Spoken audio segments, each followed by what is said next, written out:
been a legend of a warrior king.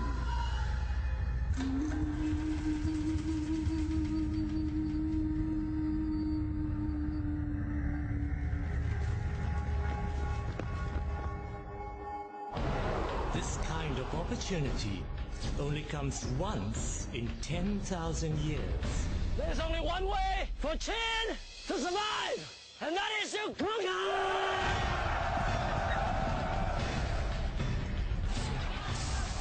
He founded a mighty country, China. He was its first emperor, and his empire became his fortress, protected by a great wall. The legend says he was a tyrant, driven mad by power. Find out who's responsible and have him killed. He cheated death. Assassin! Assassin! And built a tomb the like of which mankind has never seen. But it wasn't enough. He wanted to live forever. Immortality. And if I do not have it, who does? A man with one extraordinary vision. How big is this supposed to be? How big is this going to be? And he left a legacy that has lasted over 2,000 years. Your divine son speaks! Here I am! The first Emperor of China!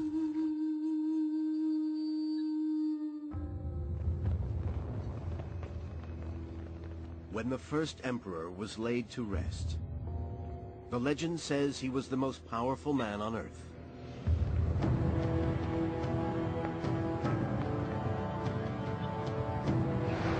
That for 30 years, he'd subjected China to the most violent and bloody phase in its history.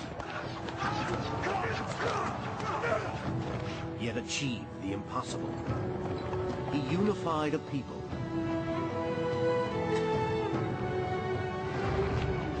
10 times as many subjects as the pharaohs of Egypt. Across an empire that would outlast Rome by 1,000 years. China was his. When the doors of his tomb were closed for the final time, the most fantastic part of that legend was born.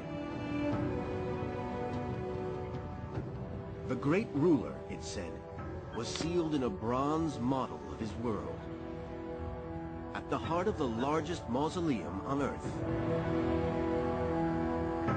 surrounded by rivers and seas of flowing mercury.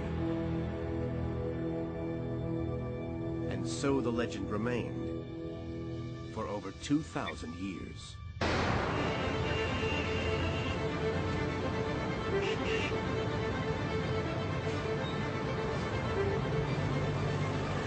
Jeffrey Regal from the University of California wants to separate fact from fiction.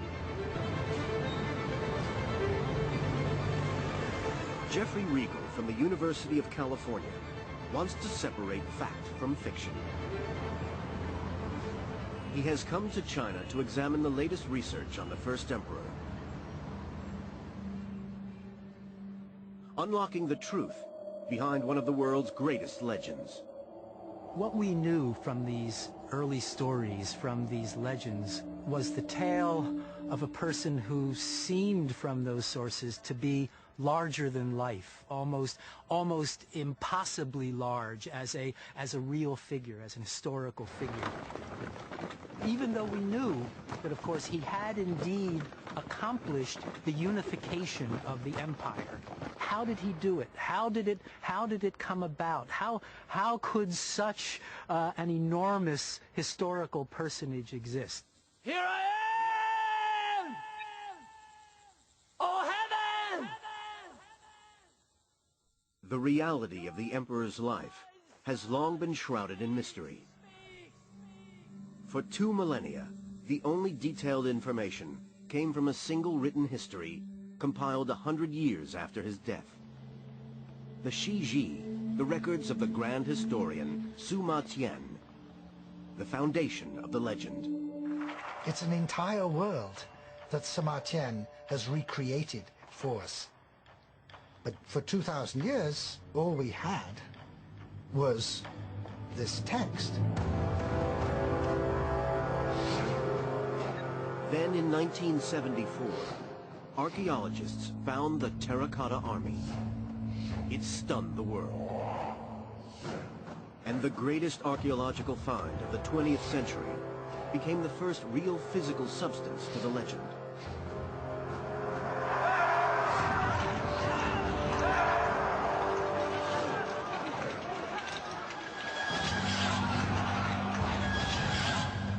Its scale is unprecedented.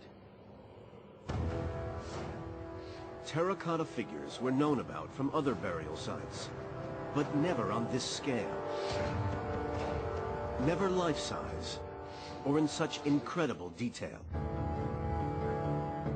But the huge army is just the beginning. The researchers have so far uncovered over 180 separate pits. And they're still digging. And the more they unearth here, the greater the riches promised by the ultimate prize, the Emperor's tomb itself. For 2,000 years, all that could be seen was a vast mound of earth as big as the largest Egyptian pyramids.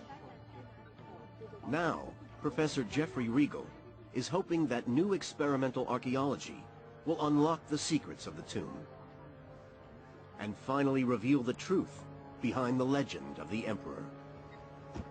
For the first time, archaeologists are probing the mound, and Regal hopes to be able to answer centuries-old questions. Is the Emperor's tomb actually there? Has it been plundered? And could it, as the legend says, really contain rivers and seas of flowing mercury? And if this turns out to be true, what does that say about the rest of the incredible legend? If someone could be responsible for a burial complex of that size, of that enormity, then yes, all of this now suddenly rings true.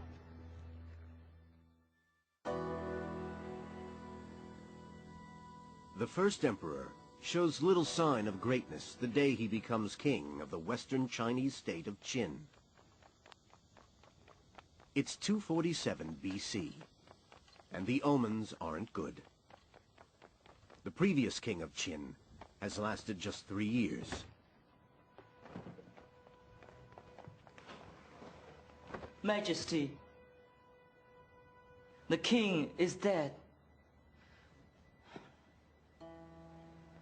Long live the king!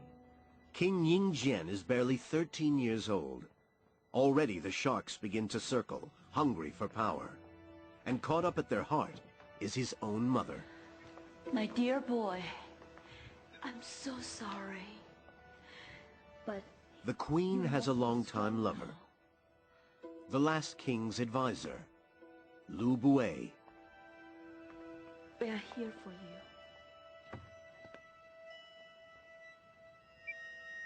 Majesty, it will be my honor to serve you as Prime Minister. Let's not talk about these things tonight. But you should confirm Uncle Li Bue as your Prime Minister as soon as you can. We all think it's for the best.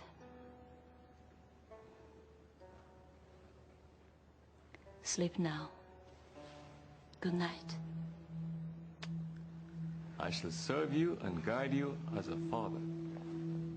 Nations like Qin have always been run as a feudal family business by men like Lu Bue